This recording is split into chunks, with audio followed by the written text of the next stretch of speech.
செல்வி நேயர்களுக்கு வணக்கம். நடிகர் அஜித் விஜயை எதிர்த்து தான் பேட்டி முழுவதும் பேசியிருந்தாரு. ஆங்கில ஊடகத்துக்கு கொடுக்கக்கூடிய அந்த 50 நிமிட பேட்டியில விஜயனுடைய அரசியலை விமர்சித்து தான் பேசியிருந்தார் அப்படின்னு சொல்லிட்டு சமூக ஊடகங்களில் பரவிய செய்தியும் மெயின் ஸ்ட்ரீம் மீடியாக்கள்ல வெளியான நியூஸுமே மிகப்பெரிய தவறு அப்படின்னு அதுக்கு ஒரு பெரிய புல் ஸ்டாப் அஜித் வைத்திருக்காரு இன்னைக்கு. அதுல தொடங்கி நாகப்பட்டினம் மாவட்டத்தில் 1000க்கும் மேற்பட்ட தாவேகாவினர்லாம் இணைந்து ஒரு மிகப்பெரிய உண்ணாவிரத போராட்டத்தை நடத்திருக்காங்க. அதுக்கு பின்புலம் என்ன காரணம் அப்படிங்கிறதுல இருந்து விஜய் அவர்கள் இன்றைக்கு தேர்தல் ஆணையத்தில் அவருடைய சின்னம் என்ன அப்படிங்கறத கேட்டிருக்காரு. என்ன சின்னத்தை விஜய் தேர்ந்தெடுப்பார் அப்படிங்கிற முக்கியமான தகவல்கள்ல இருந்து வைகோ அவர்கள் பேசக்கூடிய ஒரு மேடையில் அரசியல் மேடையில விஜய் மிகப்பெரிய கண்டித்து பேசிருக்கக்கூடிய தன்மை அப்படிங்கறத பாக்குறோம். பித்தலாட்டம் செய்கிறார் விஜய் அப்படின்னு விமர்சிச்சிருக்காரு. அதுக்கு என்ன காரணம் அப்படிங்கறத சுத்தி தாவேகாவினர் சுற்றி நடக்கக்கூடிய அரசியல் என்ன அப்படிங்கறத பத்தி தான் இந்த வீடியோல பார்க்க போறோம். முழுசா வீடியோ ஸ்கிப் பண்ணாம பாருங்க. நான் உங்கள் செல்வி.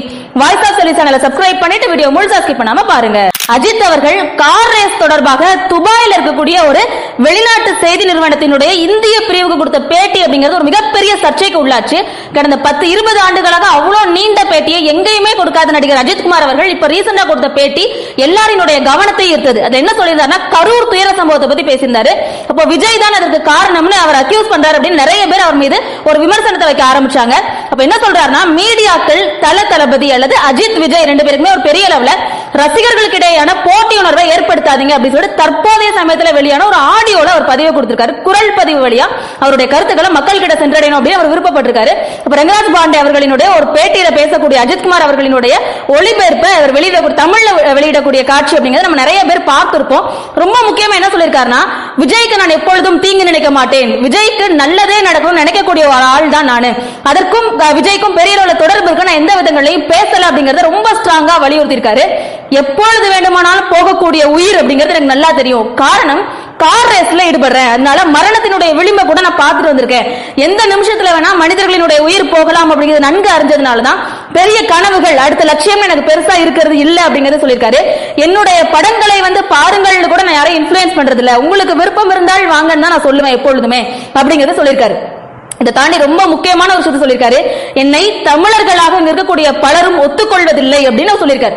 அப்போ கூடிய சீக்கிரம், ரொம்ப கூடிய விரைவில் எப்பாவது ஒரு காலத்துல கண்டிப்பா நான் ஒரு தமிழர் என்பதை இந்த உலகம் உறக்க சொல்லும் அந்த நாள் சீக்கிரமே வரும் அப்படிங்கறது ரொம்ப வலியுறுத்தி சொல்லியிருக்காரு.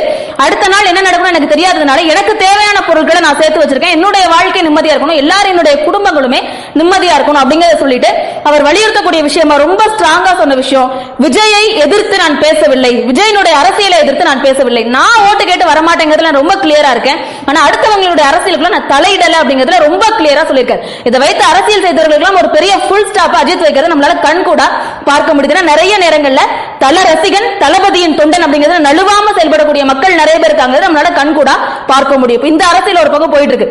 அடுத்ததாக தாவேகாவினுடைய முக்கியமான நிர்வாகிகள் ஒரு 1000 பேர் சேர்ந்து ராஜ்மோகன் அவர்களினுடைய தலைமையில நாகப்பட்டினம் மாவட்டத்தில் உண்ணாவிரத போராட்டம் அப்படிங்கறத கையில் எடுத்திருக்காங்க. என்ன காரணம் அப்படின்னு பாக்குறப்போ, இலங்கையில் செல்லக்கூடிய மீன் பிடித்து செல்லக்கூடிய தமிழக மீனவர்கள் மற்றும் புதுச்சேரியை சார்ந்த மீனவர்கள் எல்லையை தொடுவதற்கு முன்னாக குறிவைத்து கொல்லப்படுறாங்க, அவர்களினுடைய படகுகள் எல்லாமே திருடப்படுது, கவரப்படுது அப்படிங்கறதை எதிர்த்து ஒரு மிகப்பெரிய உண்ணாவிரத போராட்டம் இன்னைக்கு நாகப்பட்டினம் மாவட்டத்தில் நடைபெற்றது.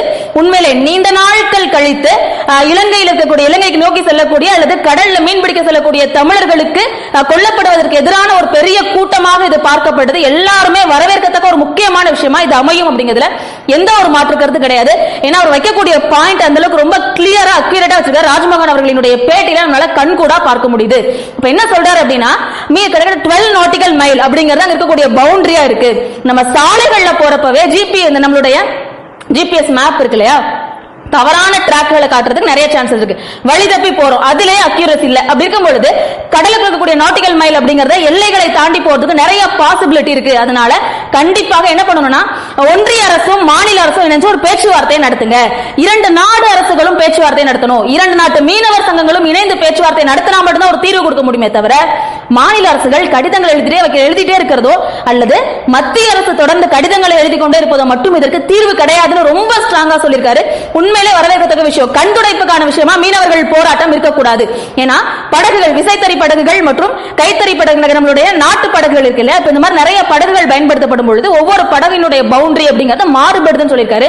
ஒவ்வொரு போட்டோட விலை 1.25 கோடியிலிருந்து 1.5 கோடி ரூபாய் இருக்கு.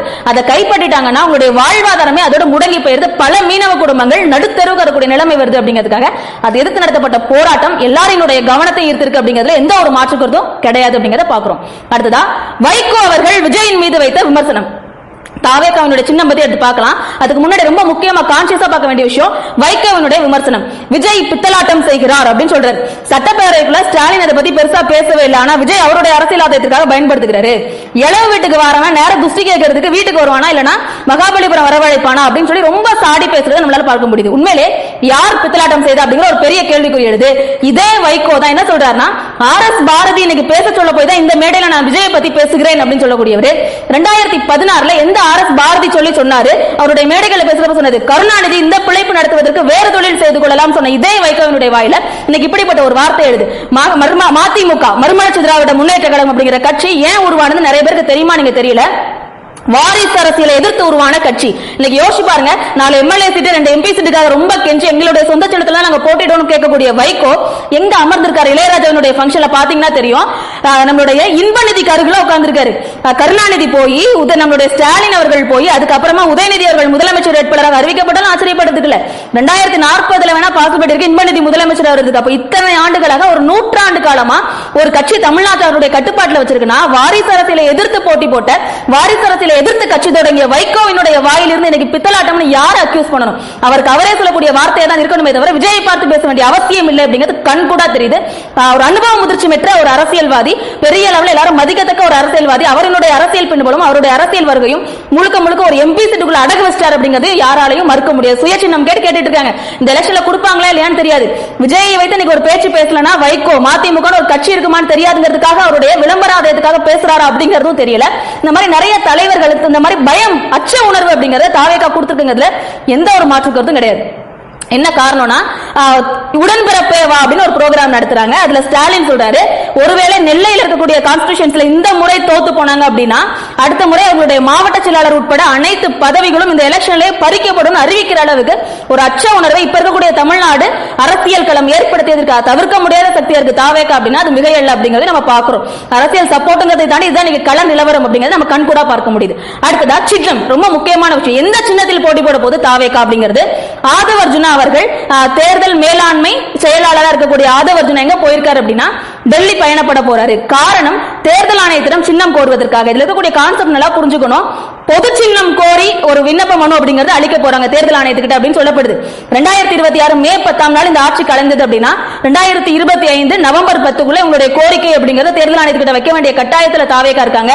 10 சின்னங்களை இலவச சின்னங்களாக ஒதுக்கி கொடுக்கும் இந்திய தேர்தல் ஆணையம். அந்த சின்னத்துல பெருசா விருப்பம் இல்லை அப்படின்னா மற்ற எந்த கட்சிகளாலும் பயன்படுத்தப்படாத ஒரு 3 சின்னங்களை இவங்கள வழியே போய் கோரலாம். அது தேர்தல் ஆணையத்தினால் பரிந்துரைக்கப்படாத சின்னமாகவும் மற்றும் மற்ற கட்சிகளால் பயன்படுத்தப்படாத சின்னமாகவும் இருக்க வேண்டும் அப்படிங்கறதோட அடிப்படையில் முக்கியமான சின்னங்களாக கோரப்பட்டது விஜயின் சார்பாக விசில் சின்னம் கோரப்பட்டிருக்கு மற்றும் கிரிக்கெட் பேட் சின்னம் அப்படிங்கிறது கோரப்பட்டிருக்கு.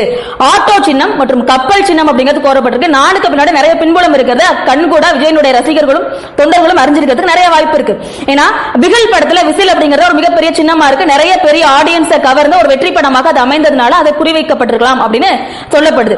இரண்டாவது கப்பல், சுறா படத்துல முழுக்க சுறாவா இருந்தாலும் சரி நிறைய திரைப்படங்கள் அவர் மீனவ சமுதாய மக்களுக்கு குரல் கொடுக்கக்கூடிய திரைப்படங்களை நடிச்சதுனால கப்பல் சின்னம் தேர்ந்தெடுக்கப்படலாம் அப்படிங்கிற விஷயமும் பார்க்கப்படுது. அப்புறமா பைரவா படத்துல கிரிக்கெட் பேட் பயன்படுத்தக்கூடிய சீன்ஸ்லாம் நிறைய வரனால கிரிக்கெட் பேட்டை சூஸ் பண்ணிருக்கலாம் அப்படின்னு சொல்லப்படுது. ஆட்டோ, வேட்டைக்காரன் திரைப்படம் உட்பட வெகுஜன மக்களினுடைய தினம் பயன்பாட்டு பொருளா இருக்கிறதுனால எல்லாரும் பரவலாக அறியப்பட்ட சின்னமாக இருக்கிறதுனால பொது சின்னமாக கோரி ஆட்டோ சின்னத்தை கோரி இருக்காங்க அப்படிங்கிற செய்தி இன்னைக்கு வெளியாயிருக்கு. எந்த சின்னத்தை ஃபைனலைஸ் பண்ண போறாங்க தேர்தல் ஆணையம், பொது சின்னம் கிடைக்குமா கிடைக்காதா அப்படிங்கிறதுலாம் ஒரு பெரிய கேள்விக்குறி ஏற்படுத்தக்கூடிய விஷயமா தான் அமைஞ்சிருக்கு. இந்த மாதிரி அடுத்த ஒரு இன்ட்ரெஸ்டிங்கான வீடியோல உங்களை சந்திக்கிறேன். அது வரைக்கும் வாய்ஸ் ஆஃப் சாய்ஸ் சேனலை சப்ஸ்கிரைப் பண்ணி இணைந்திருங்கள். இந்த மாதிரியான தொடர்ந்து அரசியல் கணக்கு போடுறதுக்கு உங்களுடைய சப்போர்ட்டை கொடுங்க. முடிஞ்ச அளவுக்கு இந்த வீடியோ ஷேர் பண்ணுங்க, லைக் பண்ணுங்க, உங்களுடைய கருத்துக்களை கமெண்ட்ஸ்ல சொல்லுங்க. நன்றி.